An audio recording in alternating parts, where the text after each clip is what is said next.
Making the decision to restore your smile is a big step, and even if there are several great cosmetic dentists in your town, you still need to have a process to figure out which one you should go to. So I have boiled it down to a 10-step process for you to go through, questions to ask to figure out not only is this person qualified, but are they the right one to be working on your smile. So number one, do your research and find out their credentials. This goes beyond just where did they go to school. A lot of the time it's, do they have the training to actually do the cosmetic work that you're wanting? So many people will just say, oh, they are a member of the Cosmetic Dentistry Association. But remember that to join an association, you basically have to just pay a fee. So it doesn't really mean that they're qualified to do this kind of work. It means that they're interested in it, but it might not mean that they have a lot of experience. So you'll want to dig a little bit deeper. Certainly, if they have registered for these kinds of memberships, you know that this is something that they're interested in, so keep them on your radar.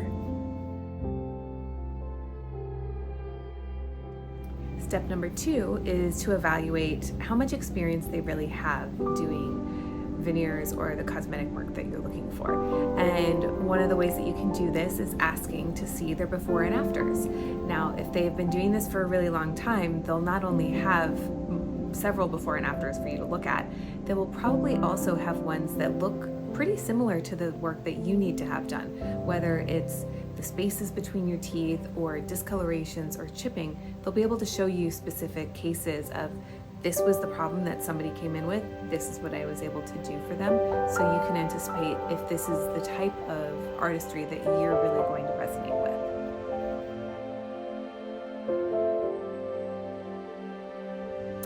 Now, number 3 is to do your research and read testimonials and reviews. So whether it's going for Google reviews, a lot of modern offices will have video testimonials from their past patients. You'll want to see what were other people's experiences with here, and read the good and the bad, because one person's bad might be a plus to you, or it might not be a deterrent to you.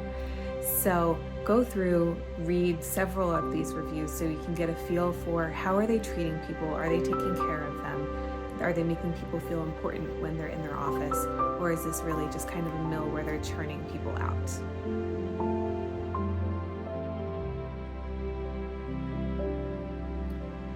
Step 4 is asking them about their technology. Are they up to date? You will want to have a dentist who keeps up with modern technology.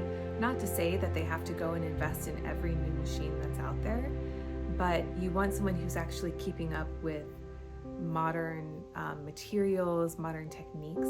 So even if it's just as simple as doing some digital workflow, being able to show you what your smile will look like through digital smile design before you go through all of this. Maybe doing digital scans of your mouth. Things that are pretty standard in our industry are things that you should be looking out for. If it's an office that is not able to show you what your smile will look like, is still taking gooey impressions every step of the way, you'll want to question, is this something that they really do often? Because if they do, they'll probably be investing in newer technology.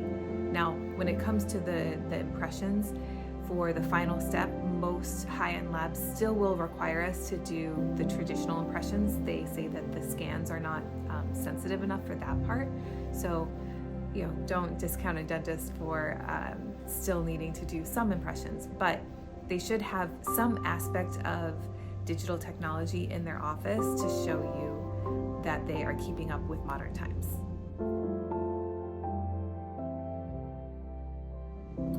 Step 5 is that your in-person consultation should be fairly comprehensive. And what I mean when I say that is, when you go to a dental office for the first time as a full-on patient, they are probably going to be taking x-rays, doing an exam of your mouth, taking photos, taking a record of how deep your gums are, your current state of your gum health, doing an oral cancer screening, checking old fillings and old crowns for anything that might be defective.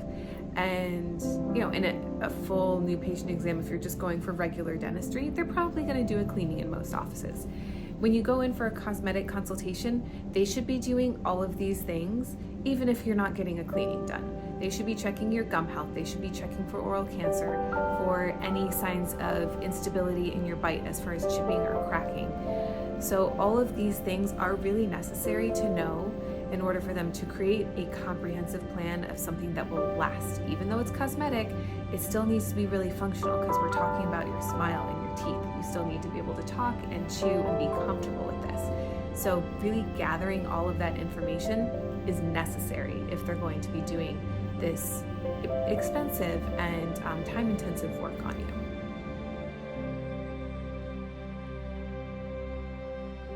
Step 6 is to evaluate how customizable this experience is going to be for you.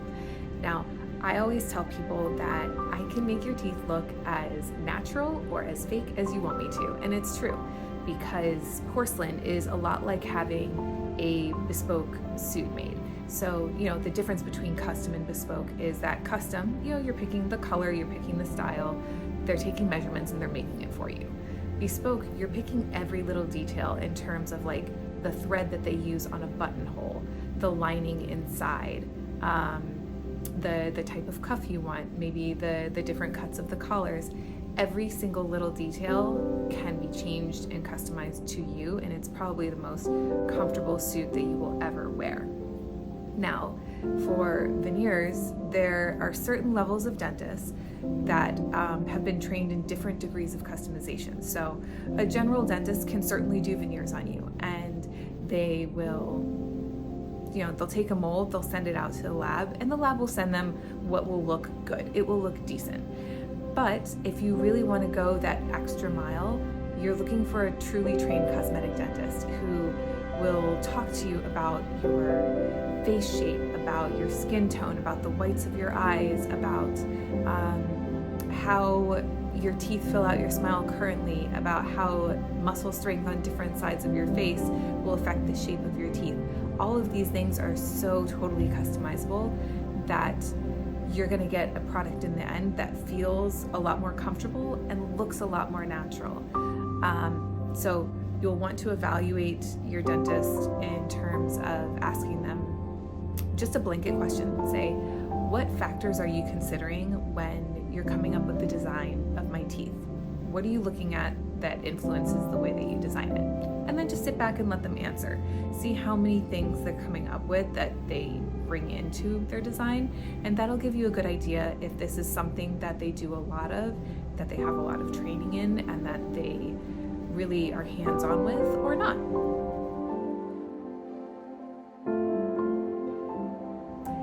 So this brings me to number 8, the quality of the materials. And now, as a patient, you probably won't know that much about different kinds of porcelain, but the important thing is to make sure that your dentist is looking at different types of porcelain for you.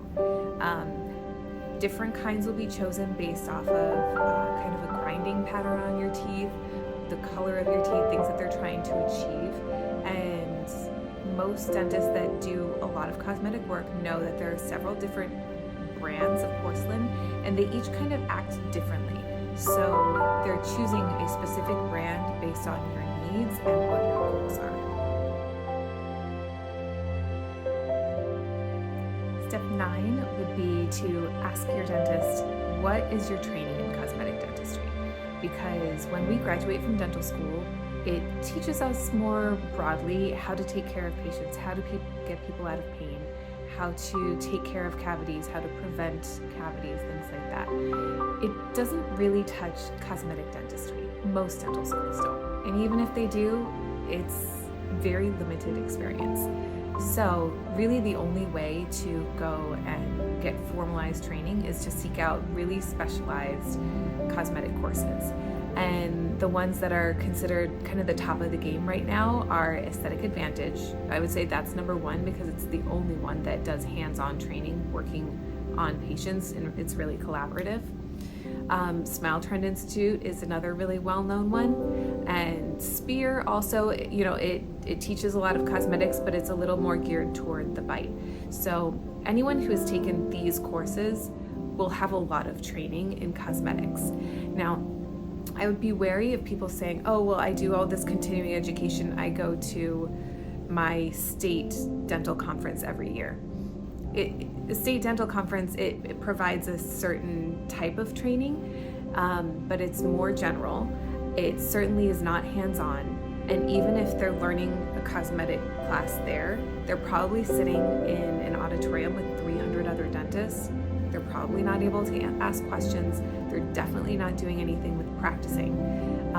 And you don't want to be the first one that they're doing this work on unless you're going to a learning situation. Like when we go to continuing education classes, sometimes there will be patients that we've seen that want this work done that can't afford it. We say, you know what, come with us. It's going to be really low cost for you, and they're really aware of what they're getting into. When you are going to a private practice setting and pursuing the smile of your dreams, I'm pretty sure you don't want to be the first one that they're doing this on. So don't be shy, ask for this, because the dentists who have been through this training will be so excited to talk about it because they love it, and it won't be embarrassing for them, it won't be awkward for them. Just ask, and they're going to be so happy to share it with you.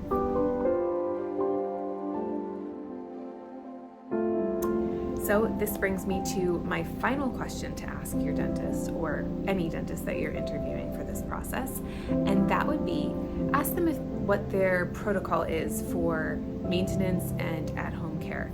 If this is something that they're doing a lot of, they probably have a protocol. Like in my office, when I do veneers on someone, I want to see them 4 times for cleanings throughout that first year so that I can see, is there a spot where a plaque is sticking?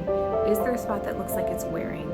I want to see things when they're just in the beginning phases so that there's never a problem in that area, and I can provide coaching to my patients on how to keep an area a little bit cleaner, how to prevent inflammation, things like that, because the teeth are different, and sometimes you need to make a little change to the way that you're taking care of them. I also have most of my clients wear a night guard, even if they don't think they grind their teeth, because you have been through this process. We want these to last 10, 15, 20 years, and the best protection that you can provide is by guarding them at night while you sleep.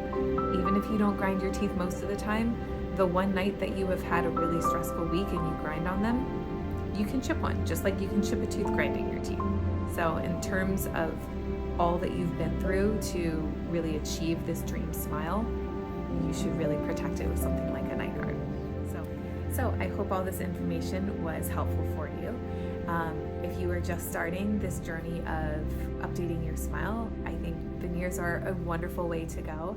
And hopefully these steps to guide you through the interview process will help you in choosing the perfect person to do your veneers. If you have any questions, or if this has helped you at all, just leave it in the comment box below. I love to hear when these are useful.